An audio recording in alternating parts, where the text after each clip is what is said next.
बिस्मिल्लाहिर्रहमानिर्रहीम। अस्सलाम वालेकुम।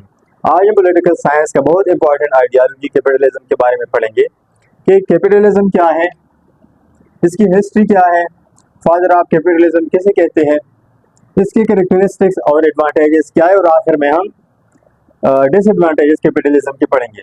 कैपिटलिज्म को उर्दू में सरमायादारी निज़ाम कहते हैं। आसान अल्फाज में हम ये कह सकते हैं कैपिटलिज्म इज एन इकोनॉमिक और political system where private individual और companies own and control the mean of production. जहाँ पे इसमें जो इम्पोर्टेंट बात यह है कि जितना भी मीन ऑफ प्रोडक्शन होगा वो प्राइवेट इंडिविजुअल के पास होगा, प्राइवेट ओनरशिप होगी उसकी। मतलब ये कि गवर्नमेंट इंटरवेंशन उसमें नहीं होगा। जो मीन ऑफ प्रोडक्शन हमारे पास आते हैं वो इसके 4 कंपोनेंट्स हैं। वो है लैंड,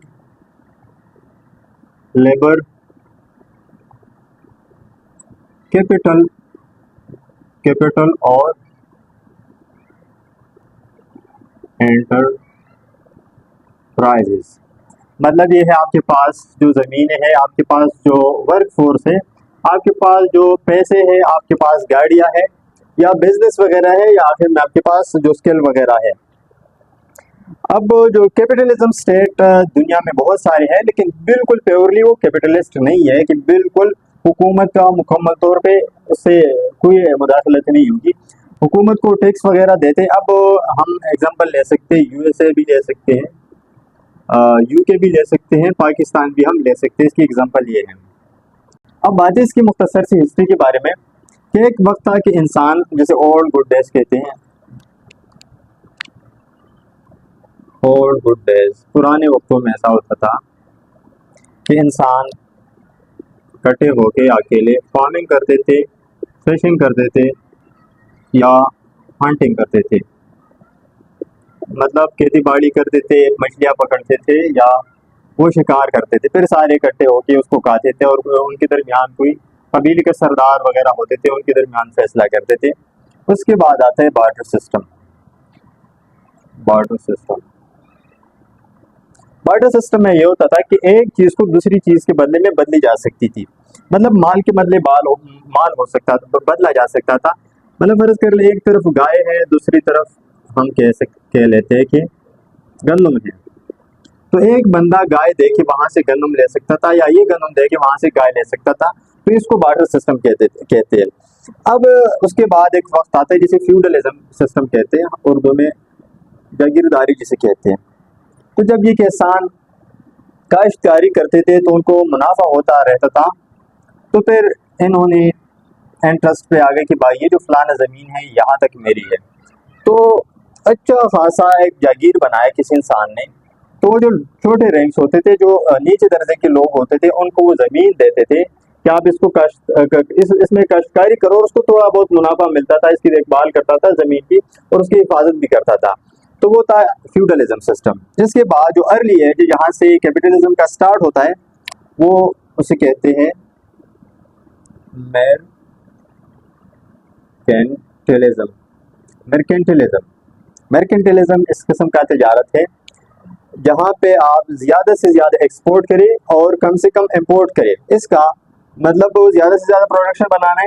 मेन जो गोल था इसका, वो गोल इसका था कि स्टेट को पावर देना है।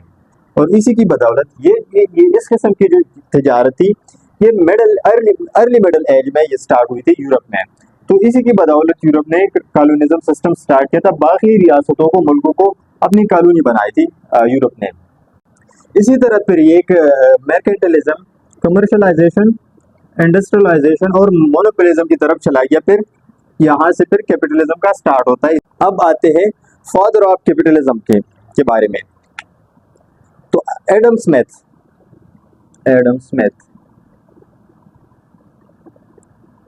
को फादर ऑफ कैपिटलिज्म कहते हैं या फादर ऑफ इकोनॉमिक्स कहते हैं। इसी वजह से कि इससे पहले इकोनॉमिक्स फिलोसफी वगैरह में पढ़ते थे, ये अलग एक डिसिप्लिन नहीं था।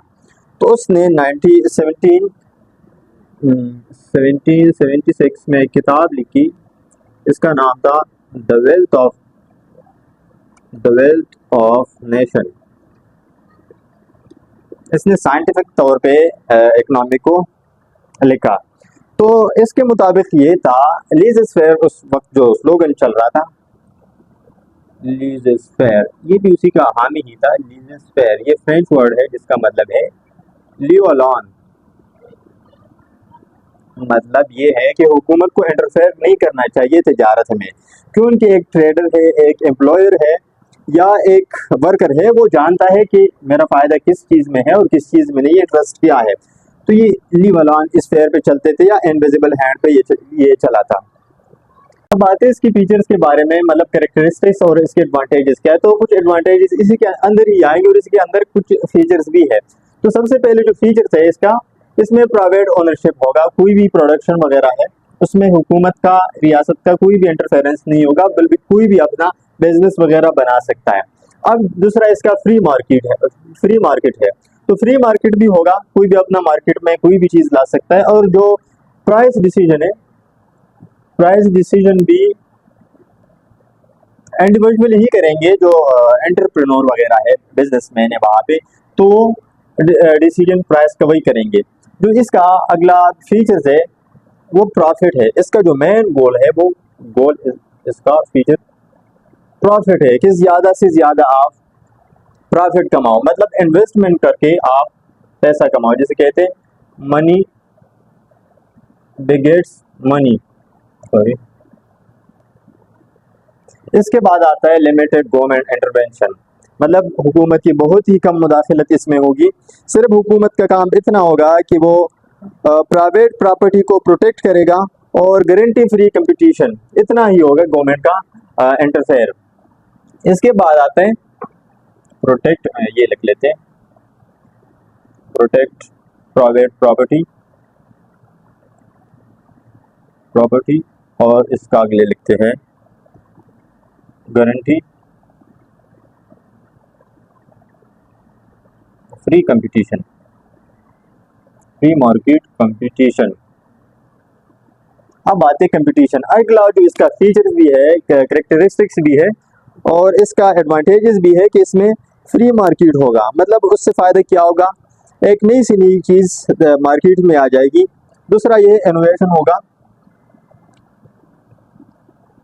इनोवेट, नई चीज़ आ जाएगी। कॉस्ट कम होगा।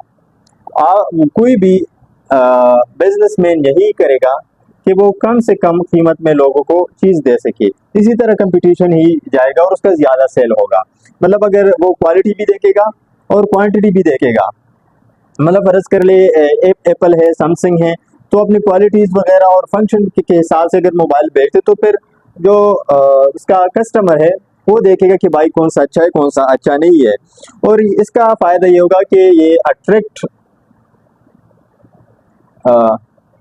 कस्टमर। तो इसी तरह जब ज़्यादा कस्टमर इसको अट्रैक्ट होंगे तो ज़्यादा से ज़्यादा सेल होगा, इससे उसको ज़्यादा से ज़्यादा प्रॉफिट मिलेगा। इसका एक और भी है, इकोनॉमिक ग्रोथ भी इसका अहम फीचर है और इसके साथ साथ इसका एडवांटेजेस भी है। इसके साथ इकोनॉमिक प्रमोट इकोनॉमिक ग्रोथ होता है, इसे economic growth, economic growth promote होता है।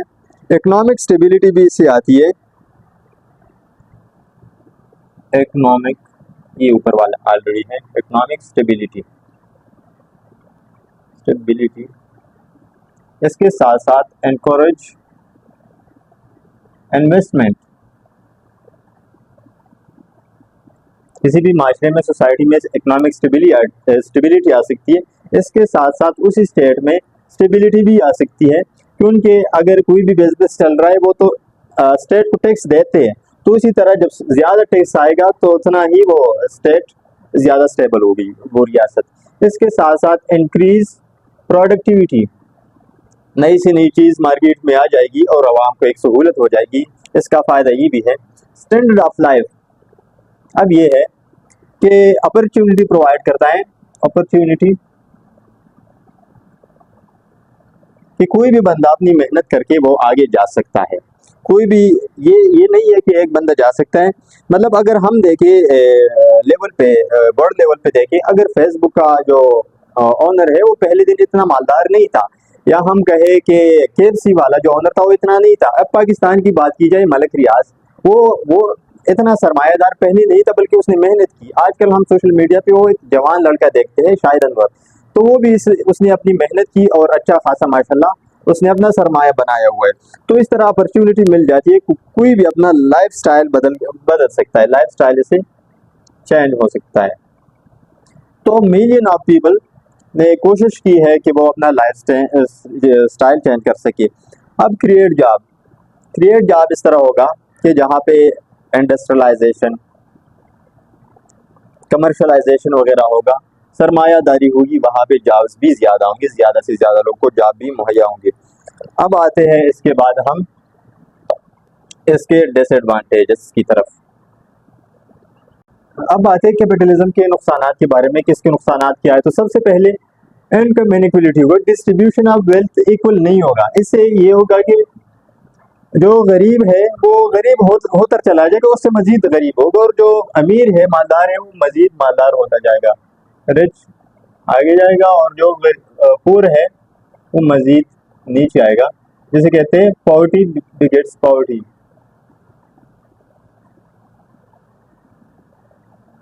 और इसी तरह इसमें क्लासेस, माशरे में क्लासेस पैदा होंगे, क्रिएट हो जाएंगे, जो गरीब और मालदार के हैं। अब दूसरा ये है इसका exploitation of worker, labour exploitation होता है। एक्सप्लॉयटेशन वो ऐसा होता है कि कंपनी का मालिक या कोई भी इंडिविजुअल है, उसका बिजनेस है, वो मिनिमाइज करते कॉस्ट को और ताकि मैक्सिमाइज हो जाए इसका प्रॉफिट इसका मैक्सिमाइज हो जाए। तो ये इसके साथ एक्सप्लॉयटेशन इस तरह करते हैं कि अच्छा, जब कॉस्ट मैक्सिमाइज हो जाता है, फर्ज कर ले दो चीज़ें हैं, एक ये है, एक ये है, दो चीज़ें हैं, फर्ज कर ले ये दो, चले दो है, ये एक ये है, एक ये है, इसका प्राइस कम है और इसका ज़्यादा है, लेकिन एक ही चीज़ें हैं। तो अब लोग यही लेंगे कि इसका प्राइस कम है, तो इसी तरह ये ज़्यादा सेल होगा तो प्रॉफिट भी ज़्यादा होगा। तो इसी तरह एक्सप्लॉयटेशन काम ज़्यादा लेते हैं, वर्क ज़्यादा करते हैं, और उनकी सैलरी उनके वर्क के मुताबिक नहीं देते। मतलब एक कंपनी अच्छा खासा ज़्यादा इनकम बनाते और ज़्यादातर मेहनत उसमें एक मजदूर करता है, लेबर करता है, लेकिन जो सारा का सारा उसका कैपिटल है वो एक कैपिटलिस्ट जो सरमायादार होता है, जिसने ये पैसा लगाया, उसके पास चला जाता है। अब तीसरा हम इसका ये कह सकते हैं एनवायरमेंटल डिग्रेडेशन, मतलब एनवायरमेंटल डिस्ट्रक्शन। इसमें ये होगा कि कैपिटलिस्ट तो यही चाहते कि इनका गोल यही कि ज़्यादा से ज़्यादा प्रॉफिट हो, नो मैटर के एनवायरनमेंट को नुकसान पहुंचे। अब ये इस तरह करते, फर्ज कर ले एक फैक्ट्री है, उसमें चाहिए ट्रीज, तो ये जंगलात की अच्छा खासा कटाई करेंगे, उसको उनको क्या है, या वो चीज़ बनाएंगे जो हेल्थ के लिए अच्छे ना हो। फर्ज कर ले सिगरेट वगैरह है, इस तरह के जो खाने की और मजीद ऐसी चीज़ें हैं जो कि सेहत के लिए सही नहीं है, लेकिन वो बनाएंगे ताकि ज़्यादा से ज़्यादा उनको मुनाफा हो सके। अब जो अगला है कंसंट्रेशन ऑफ वेल्थ, यहाँ से मोनोपोली क्रिएट होगी, मतलब चंद लोगों के हाथों में, सिंगल पीपल के लोगों के हाथों में वो जो वेल्थ है, दौलत है, वो आ जाएगा।